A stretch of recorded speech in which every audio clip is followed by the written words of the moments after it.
이제 우리 2023년도에는 제가 질문 시리즈를 하고 있는데요. 질문. 오늘은 감사에 대한 겁니다. 감사가 있습니까? 이런 내용이 되겠죠. 감사는 아무리 강조해도 지나치지 않는 말입니다. 제가 계속해서 감사에 대한 얘기를 좀 하려고 합니다. 왜 그런가 하니까 이 감사가 몸에 배일 때까지 제가 지난해에는 훈련에 대한 얘기 했잖아요. 그때도 감사에 대한 얘기 했습니다. 뭐 감사에 대한 그 훈련에 대한 얘기를 하든 아니면은 질문에 대한 얘기를 하든 당연히 감사가 들어가겠고 기도도 들어가겠죠. 그런데 이 감사는 몸에 완전히 배어가지고 툭 치면은 그냥 감사가 쏟아질 때까지 내가 만들어져야 됩니다. 이 감사가 습관화되고 무의식 상태에서도 감사가 흘러져 나와야 돼요. 잠꼬대 할 때도 감사 이렇게 나올 정도로 나를 훈련하고 그리고 그렇게 만들어져 가야 된다고 생각이 됩니다. 여러분 산삼하고 도라지하고 어떤 것을 구하기가 쉽죠? 그거 뭐 질문이라고 하느냐 이렇게 말씀하실지 모르겠는데 당연히 여러분 도라지 구하기가 쉽죠. 산삼 구하기가 쉬워요. 무뿌리 구하기 쉬워요. 그 나 논리나 그럴지 모르겠는데 당연히 무뿌리 구하기가 쉽죠. 왜 여러분 산삼이 도라지보다 무보다 구하기가 힘들죠? 그만큼 산삼은 귀하기 때문에 그래요. 또 가치로 따져도 산삼은 무뿌리에 비교할 수가 없습니다. 그리고 도라지 더더욱 비교할 수 없어요.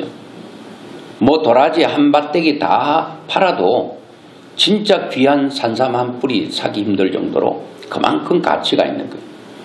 그래 어떻게 보면 여러분 감사는 산삼보다도 더 귀한데 이 감사를 구하기가 쉽지 않아요.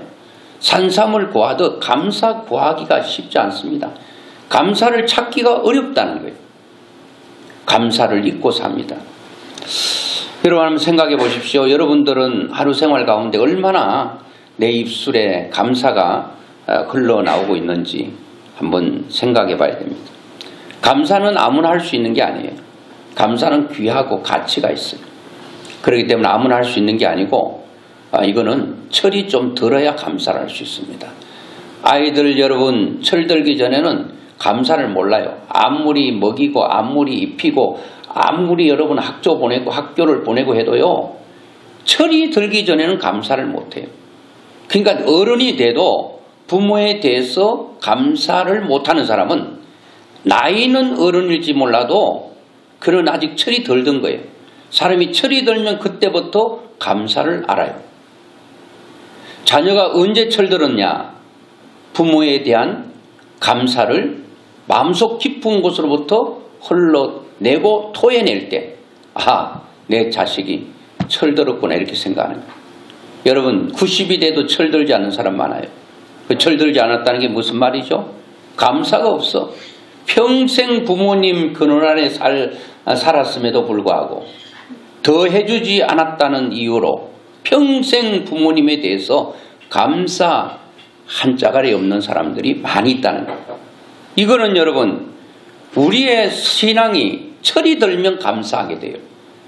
아무리 신앙생활을 30년, 50년, 100년을 했다 할지라도 감사가 없는 그런 신앙생활을 한다는 것은 아직 신앙의 철이 안 들은 아직도 미성숙한 거죠. 성숙한 사람은 감사합니다. 성숙해 가야죠. 여러분 몸만 커졌다고 어른이 아니죠.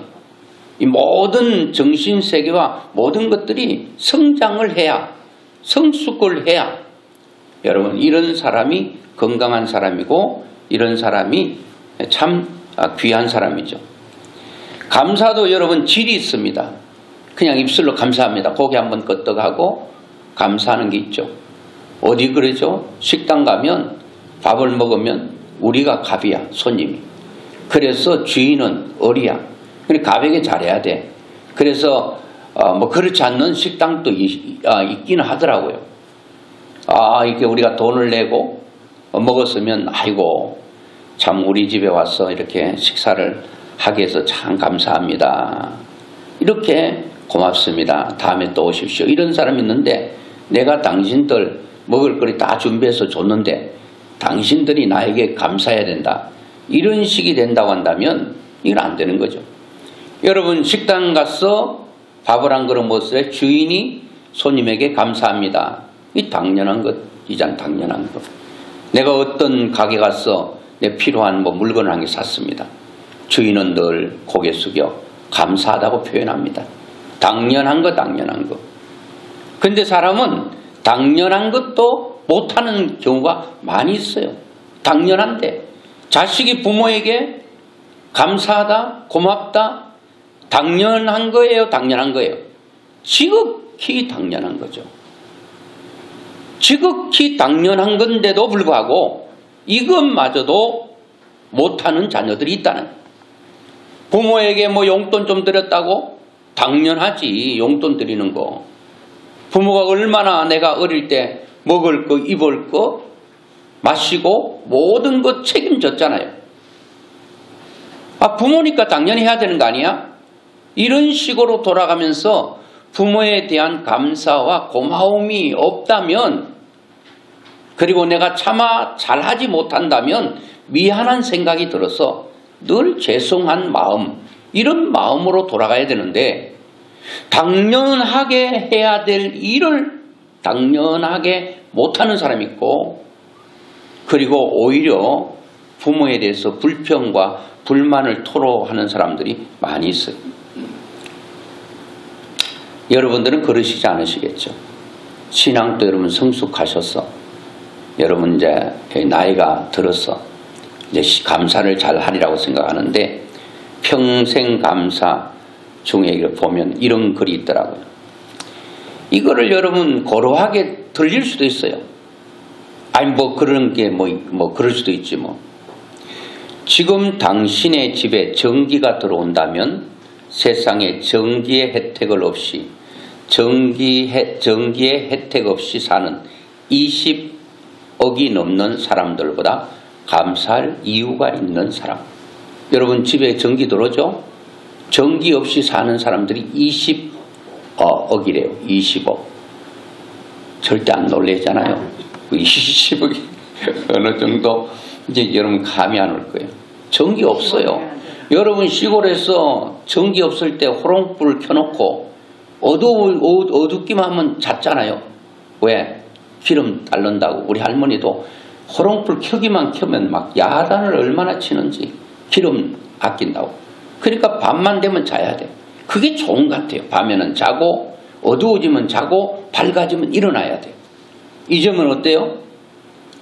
항상 밝으니까 불 켜놓으니까 이게 2시가 돼도 이게 지금 밤인지 낮인지 모르고 그냥 눈 뜨고 물론 일하는 사람도 있지만, 여러분 집에 식수시설이 되어 있다면 그렇지 못해 아무 물이나 마시는 10억 명이 넘는 사람들보다 감사할 이유가 있다.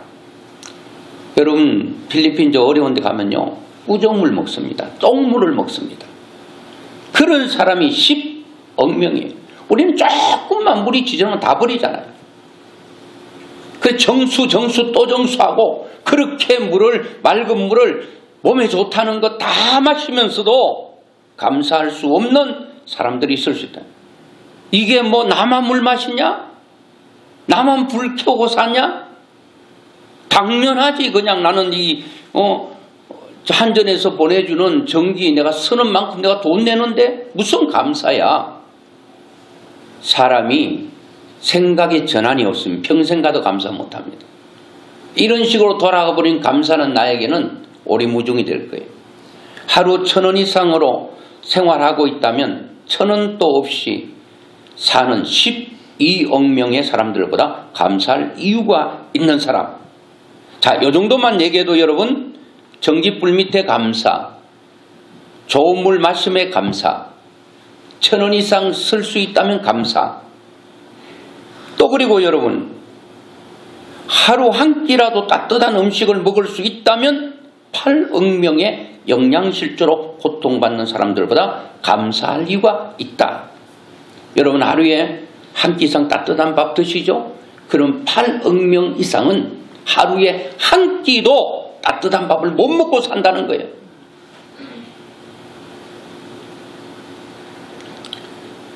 오늘 아침에 일어났을 때 우리의 몸이 건강하다면 당신은 이번 주를 넘기지 못할 100만 명의 환자들보다 감사할 이유가 있다 했습니다. 일주일에 이번 주를 못 넘기는 사람이, 오늘 내일 하는 사람들이, 골골하는 사람들이 여러분 100만 명이라는 거예요. 그런 병들고 병원에서 입원되어 있는 사람들이 그렇게 많다는 거예요. 뭐 이런 거 다 얘기하려면 한도 끝도 없는데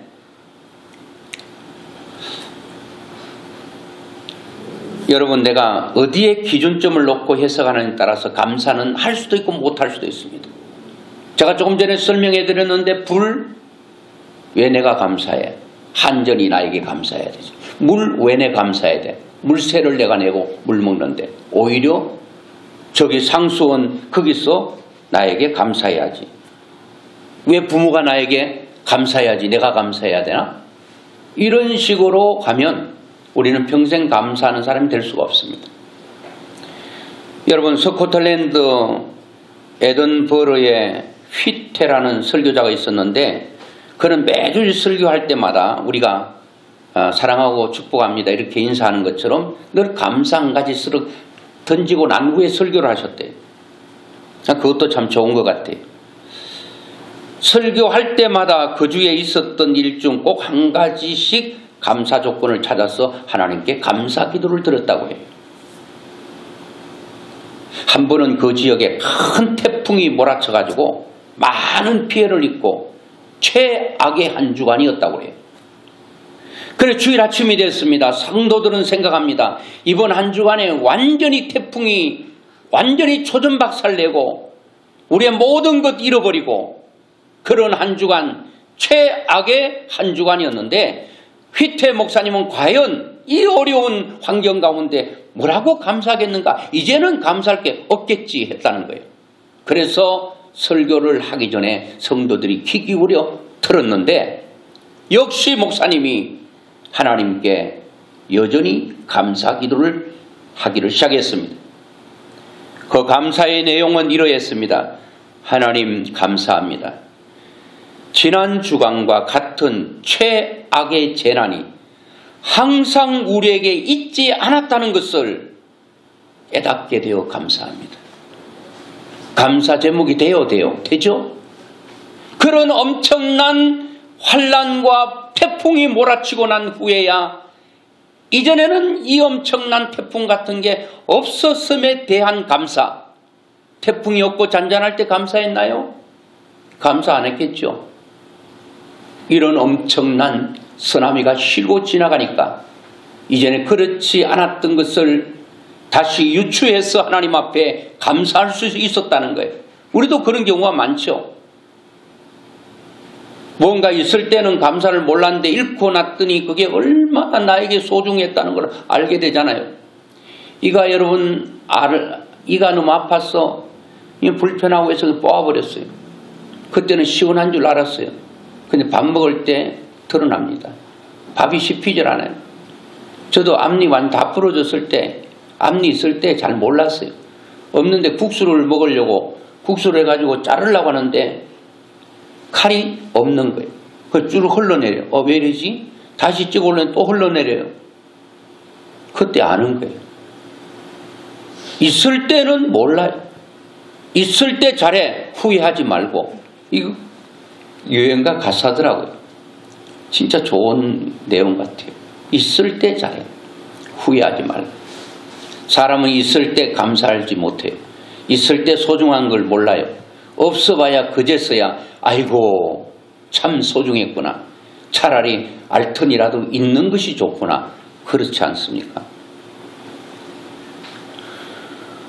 오늘 여러분 우리는 감사에 대한 얘기를 하면 감사주간도 아니고 추수감사절도 아니고 맥주감사절도 아닌데 무슨 감사에 대한 설교를 하는가. 이거는 꼭 뭐 맥주감사주일날만 감사 설교하라는 게 아니에요. 여러분 추수감사절에만 감사에 대한 설교하라는 게 아니에요. 여러분 제가 감사하자 그러면 감사할 거 하나도 없어요. 왜? 내가 남들만큼 건강합니까? 내가 남들만큼 돈을 가지고 있습니까? 내가 누구의 자녀보다도 우리 자녀가 훨씬 더 뛰어났습니까?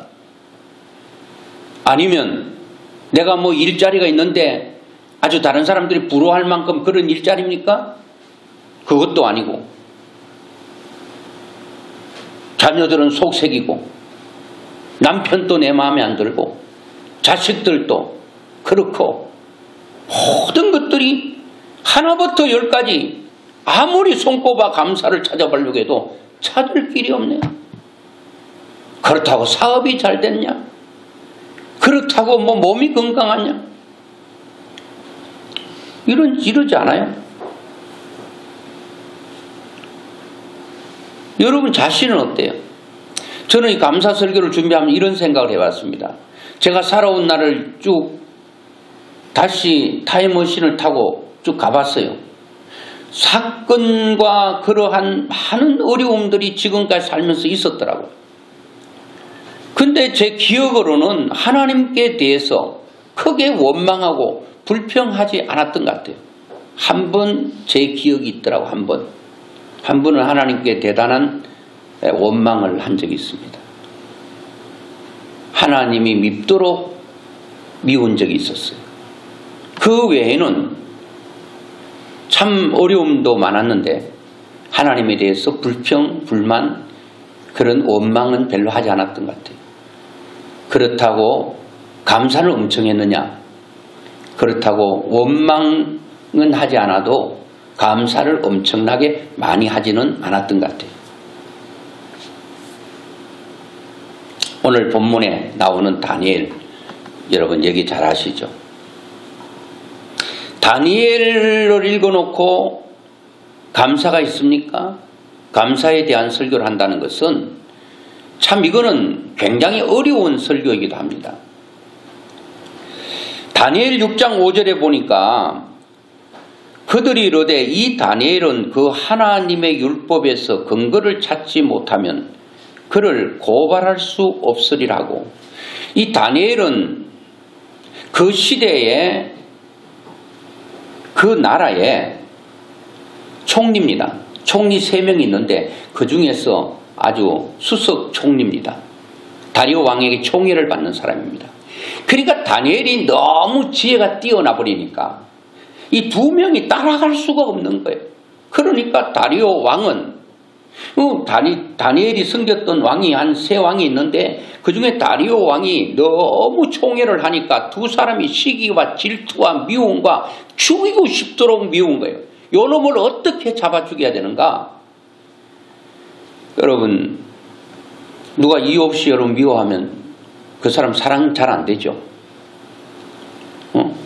잘해주지도 않으면서 나를 고연히 미워하고 시기하고 질투하고 그런 사람 사랑할 수 있겠습니까? 그런데 다니엘은 알았어요. 그리고 이놈을 없애버려야 그 다니엘에게 갔던 사랑이 우리에게 조금이라도 흘러오지 않겠는가? 이 다니엘 때문에 빛을 볼 수가 없는 거예요. 그래가지고 이놈을 잡아 죽이려고 보니까 올무를 놓으려고 보니까 뭐 흠 잡을 수가 없는 겁니다. 도덕적으로도 흠이 있어야 되고 윤리적으로도 흠이 있어야 되고 총리이기 때문에 나라 돈을 슬쩍슬쩍 좀 끌어낸 거 이런 불의한 일한 게 있어야 되는데 아무리 눈을 씻고 찾아봐도 하나도 없네. 찾으면 찾을수록 감탄만 일어나네. 와 이거 인간이 아니야. 어떻게 인간으로서 이렇게 살 수 있는가? 이렇게 청렴결백하게 살 수 있는가? 이렇게 충성스럽게 살 수 있는가? 자기들이 조사하다가 까무러칠 만큼 놀래버리는 거예요. 여러분 우리가 하나님 앞에 이런 삶을 살아야 되지 않겠습니까? 이런 삶을. 사람들이 저 사람 예수 믿는데 흠 잡을 데가 없어. 흠 잡을 데가 없어. 요즘 어떻게 되는지 아세요? 아이, 저 교회 다닌다고? 그럴 줄 알았어. 교인들 다 그 모양 그 꼴이지 뭐야. 아, 목사? 아이고, 믿지 못할 게 목사야. 이래버리면 이게 진짜 힘든 거 아니겠습니까? 내 자녀들이 나의 신앙을 보면서 우리 어머니는 하늘이 두 쪽이 나도 하나님께 예배하고 신앙하는 것은 철저해. 내가 그것을 내가 신뢰 믿어. 우리 어머니 마음은 믿으면 흔들리잖아. 한 번도 흔들린 적이 없어. 흔들려도 자빠진 적 없고 자빠져도 일어났어. 이런 확실한 믿음이 가져야 된대. 다니엘이요. 윤리적으로, 도덕적으로, 생활적으로 흠이 없었어요. 그 이름을 잡아 죽여야 되는 보니까 신앙 하나 걸고 넘어질 수 있었던 거예요. 신앙. 너무 신앙이 좋으니까 이거 100% 믿는 거예요. 항상 열린 창문을 열어놓고 예루살렘을 향해 3번 기도하는 거를 자기들 봤거든요. 이거 변함이 없어서. 이거는 완전히 해가 동쪽에 떠서 서쪽으로 지는 것처럼 분명해. 오늘 여러분 우리의 신앙이 이 정도는 돼야 되지 않겠습니까? 오늘에는 그냥 서쪽에서 해가 뜨고 동쪽으로 지는 이런 내 마음대로의 신앙생활은 안 된다는 거죠. 이걸 누가 인정해야 된다는 거예요? 내가 인정해 소용없어요. 나 신앙 좋아. No. 다른 사람이 내 신앙을 인정해 줘야 돼요. 다니엘의 신앙은 다니엘 자신이 믿음 좋다고 해본 적이 없습니다. 나는 윤리적으로 깨끗하고 도덕적으로 깨끗해 그렇게 해본 적이 없습니다. 누구인데 백일하에 드러났습니까? 자기를 미워하고 시기하고 질투하는 원수들이 나를 파고 파니까 팔 게 없어. 그래서 생활과 삶과 신앙이 언밸런스가 아니라 밸런스를 이루고 있는 거예요. 어떤 사람은 보기에 믿으면 좋아 보이는 삶은 엉망이야. 삶은 좋아 보이는 신앙이 엉망이야. 그런 사람이 있을 수 있잖아요. 자기 삶은 철저한데 신앙생활은 엉망이야. 내 마음대로 살아가는 거 신앙하는 거예요. 그런데 교회에서는 열심히 하는 것 같은데 집에 가면 또 인정 못 받아. 자식에게 인정 못 받고 아내에게 인정 못 받고 그리고 또 남편에게 인정 못 받고 부모에게 인정 못 받고. 다니엘의 신앙은 밸런스가 너무 잘 맞는 거예요. 이게 내가 어떻다가 아니고 사람들이 그렇게 인정하는 거예요. 그러니까 이게 올무가 되죠. 이거는 천 없어도 여기 걸면 다니엘은 천 없어도 넘어간다. 여러분 올무를 알고 뭐 안 넘어갈 거 올무 놓으면 뭐 허탕 아니겠어요? 이건 반드시 된다는 거예요. 자 여러분 이런 다니엘입니다. 이런 다니엘인데 그런데 이렇게 내가 큰 잘못이라고는 깨끗하게 산 죄밖에 없어. 믿음으로 산 죄밖에 없어. 그런데 내 앞에 죽음이 앞에 기다리고 있어. 이럴 때 여러분 감사할 수 있겠습니까? 내가 누구를 위해 충성을 다했는데 배신당했을 때 그 배신의 충격, 아픔이 얼마나 크겠습니까? 그것도 조그만 게 아니라 죽음이라고 할 때 배신이 나를 죽음으로 몰아넣었다고 한다면 어떻게 감사할 수 있겠습니까? 저는 이런 상황에서도 다니엘이 감사했다고 하거든요. 무엇이 다니엘로 하여금 이런 최악의 상황에서 감사할 수 있게 했는가, 감사했는가 보니까 오늘 본문에 잘 나와 있습니다. 이런 유의 설교는 제가 많이 했죠. 이런 엄청난 일이 있음에도 불구하고 다니엘이 감사할 수 있었던 것은 첫째, 다니엘은 기도의 사람이었습니다. 따라합시다. 다니엘은 기도의 사람이었다. 기도의 사람이었어요. 기도의 사람. 10절에 보니까 전에 하던 대로 하루 3번씩 무릎을 꿇고 기도하며 이렇게 말합니다. 다니엘은 기도의 사람이었습니다. 다니엘에게 있어서 불같은 시험, 작은 시험 아니죠. 이제 하나님을 잘 믿는다는 이유로 사자 굴 속에 던짐을 당하게 되고, 이제는 다니엘은 압니다.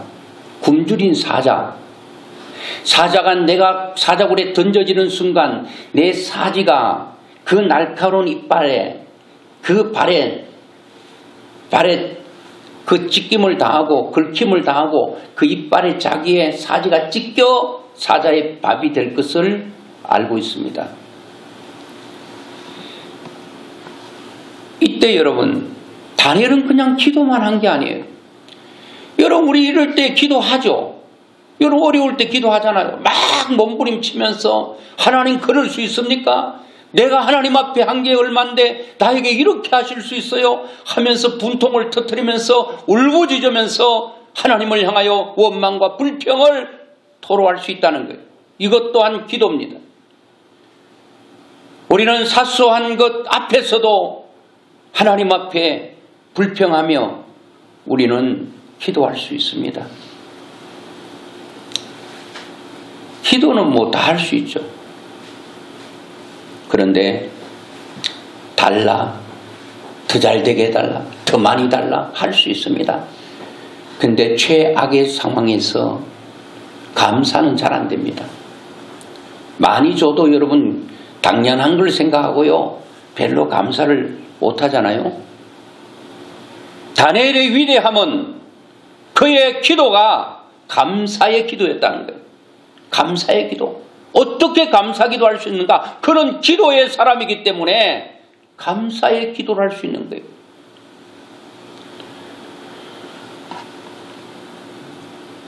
우리가 아무리 우리의 신앙생활에 그 올무들이 많고 해도요,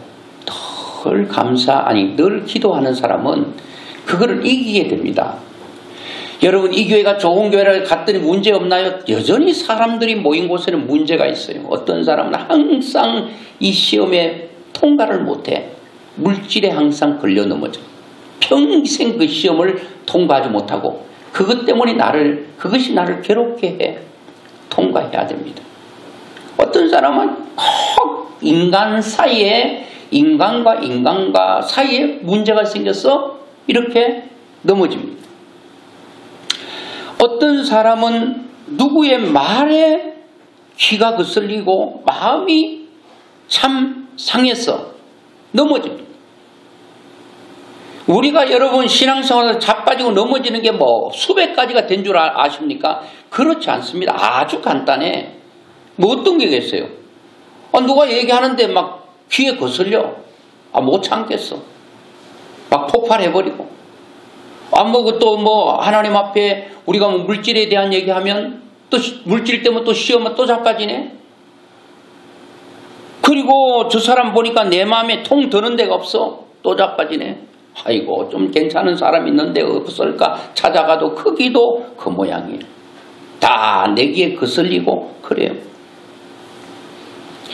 여러분, 다니엘은 지금 그런 내 기분, 내 감정, 그런 사소한 게 아니고, 그것도 지금 뭡니까? 자기가 잘못해서 지금 사자굴 속에 들어갈 직전에 놓였습니까? 아니요. 뭐냐? 그게 아니고, 이게 제대로 믿고 하나님 뜻대로 살려고 하다가 올무에 걸리게 됐단 말이에요. 이때 감사할 수 있는 것. 저는 감사는 모든 것들을 덮어버리는 강력한 힘이 있다고 보는 것입니다. 감사보다 더 큰 능력은 없는 것입니다. 귀에 거슬리는 사람도 감사해버리면 덮여지는 것입니다. 모든 세상 만사는 어디서 다 해결되는가? 감사해서 다 해결되는 거예요. 해보십시오. 여러분, 안 되는가? 다 된다니까요. 감사는 그냥 단어 감사가 아니라니까요. 모든 것들을 다 덮어버리고 다 해결할 수 있는 능력이 되는 거예요. 그래서 하나님은 우리에게 말하잖아요. 마태복음 6장 13절에 보니까 시험에 들게 하지 마옵시고, 예수님께서 기도를 가르쳐 주면서 시험에 들지 않게 해달라고 기도하라는 겁니다. 기도하지 않으면 시험 든다는 거예요. 왜 시험 들죠? 기도하지 않기 때문에. 어떻게 다니엘은 그런 엄청난 죽음이 자기 앞에 기다리고 있을 때 그는 기도 감사할 수 있는가? 저는 기도했기 때문에 감사할 수 있었고 그 시험을 능히 이겼다고 보는 거예요. 누가복음 18장에는 너희가 낭망하지 않기 위하여 기도하라고 말합니다. 우리가 누가 낭망하는가? 기도하지 않기 때문에 낭망하고, 기도하는 자는 낭망하지 않습니다. 성경에 분명히 말씀하고 있어요. 최고의 기도는 감사입니다. 감사보다 더 큰 기도는 없습니다. 내가 무조건 기도하다가 하나님 앞에 감사합니다 라고 하는 그런 기도를 할 수 있다면, 내가 좀 믿음이 성숙했구나 그렇게 생각하시면 틀림없습니다. 아무리 기도해도 그 기도 내용 가운데 감사를 찾아볼 수 없다면 내 기도는 아직도 밑에 발목에서 왔다 갔다 하는 신앙, 창이란 그런 믿음이 아닐 수 있습니다. 기도의 최고봉의 기도는 역시 감사 기도입니다. 저는 다니엘이 감사 기도를 할 때 뭘 감사했을까 또 생각해 보니까요, 1장 8절에 다니엘이 이런 뜻을 정하거든요. 뜻을 정하여 왕의 진미를 먹지 않기로, 그리고 우리가 포로민이 된 것은, 바벨론의 포로민이 된 것은, 다니엘과 그 세 친구도 합쳐서 4명이 포로로 잡혀가게 된 것은 하나님을 섬기지 않고 우상을 섬긴 죄 때문에 우리가 이렇게 포로가 되었으니 이제 우리는 여기서 죽더라도 우상을 섬기지 말자 뜻을 정한 거예요. 그러니까 하나님을 배신해서는 안 된다라고 하는 그런 마음을 가지고 그런 뜻을 정했는데, 하나님을 배신할 수 있는 그런 길이 생긴 거예요. 그런데도 다니엘이 아이고 그래도 그 모든 일이 있는 줄 아는데도 불구하고 다니엘이 그대로 하게 된 자기를 보니까 감사한 거예요. 그리고 자기 신앙이 지금 사자에게 물어뜯겨 죽을 판 죽음 앞에서도 자기 신앙을 딱 지킬 수 있는 걸 생각하니까 감사했지 않겠어요?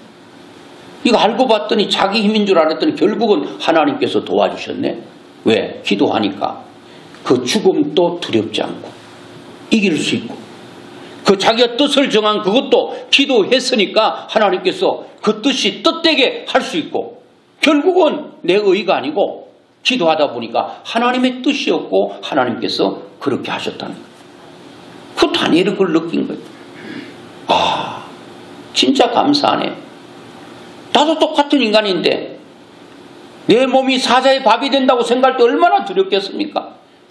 거기 피하고 싶지 않겠습니까? 그런데 오케이, 그런 것 나에게 오라.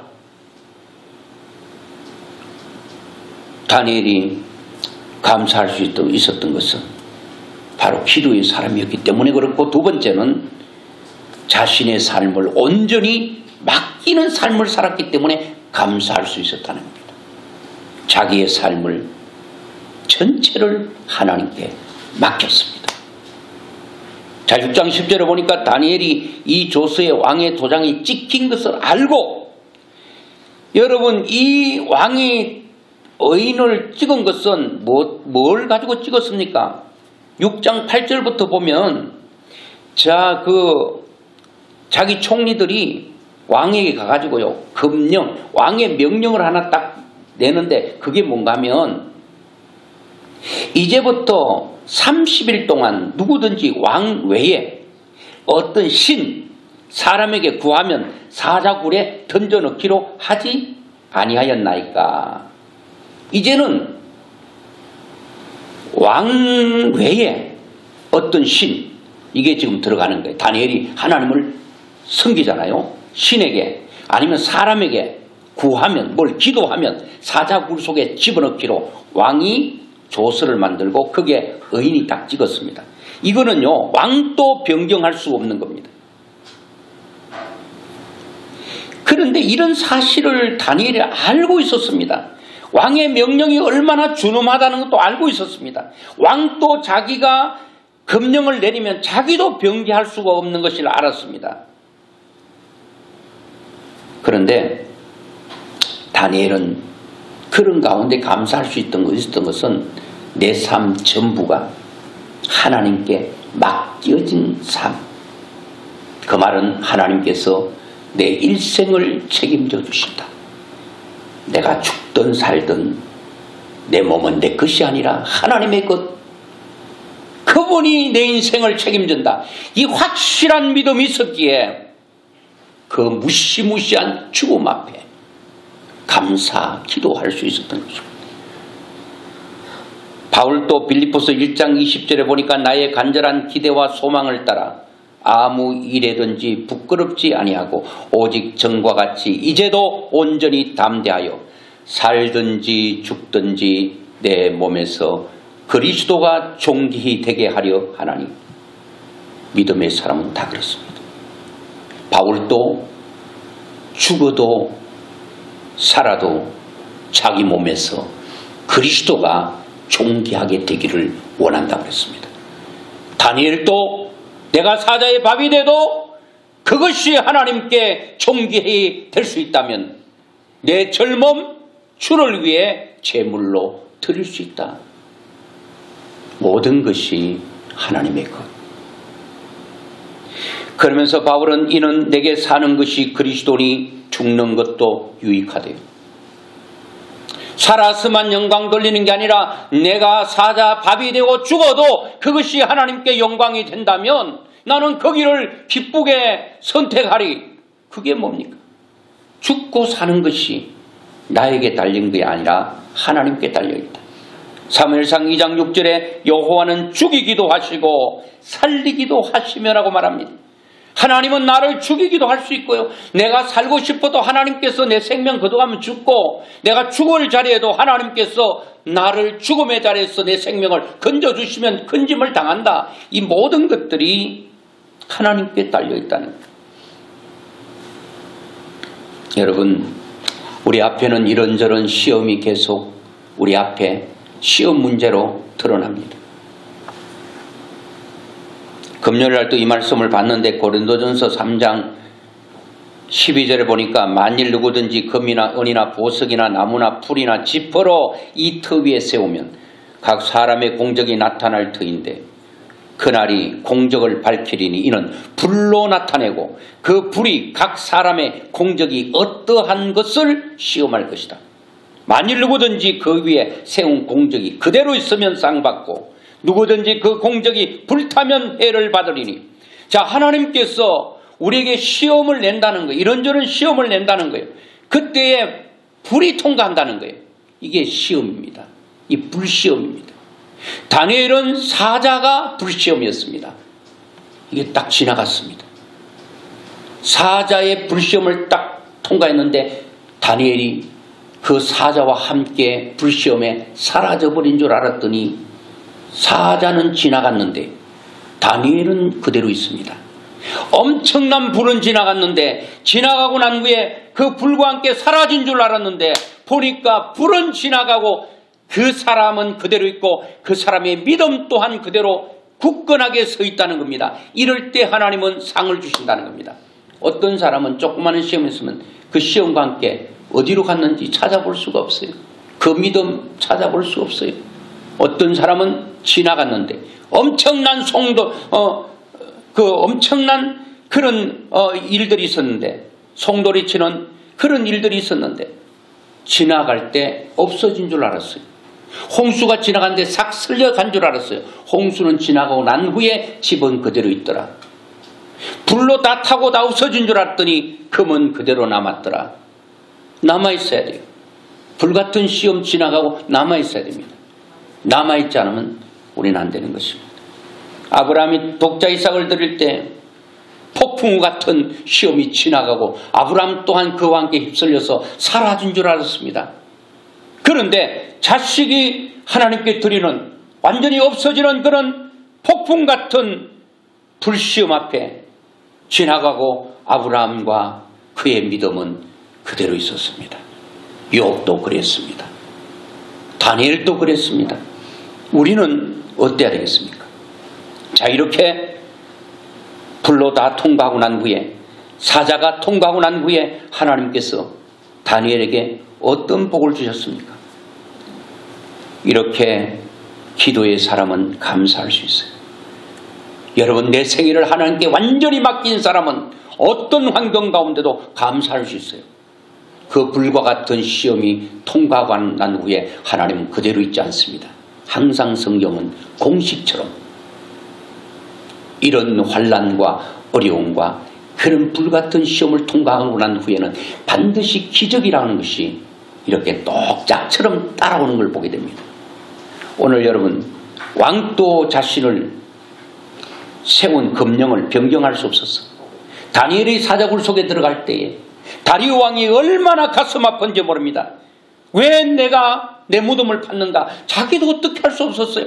여러분, 세상의 왕도 어떤 금력도 어떤 권력도 나를 어찌할 수 없을 그런 상황에서도 하나님만이 하실 수 있다는 겁니다. 왕도 어떻게 할 수가 없어요.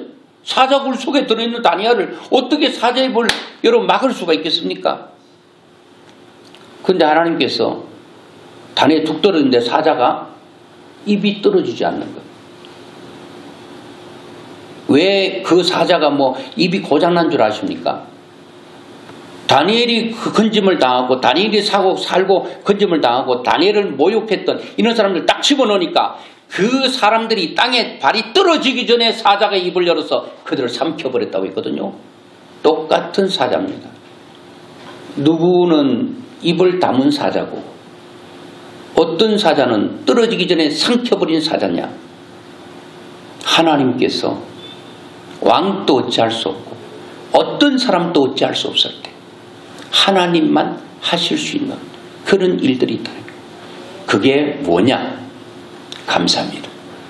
여러분, 올해는 우리가 어찌하든지 모든 것들을 감사로 승화시켰어. 이게 여러분 습관화될 때까지 가면 그 뒤에는 반드시 기적이 따라옵니다. 기적의 주인공이 됩니다. 기적을 체험하게 됩니다.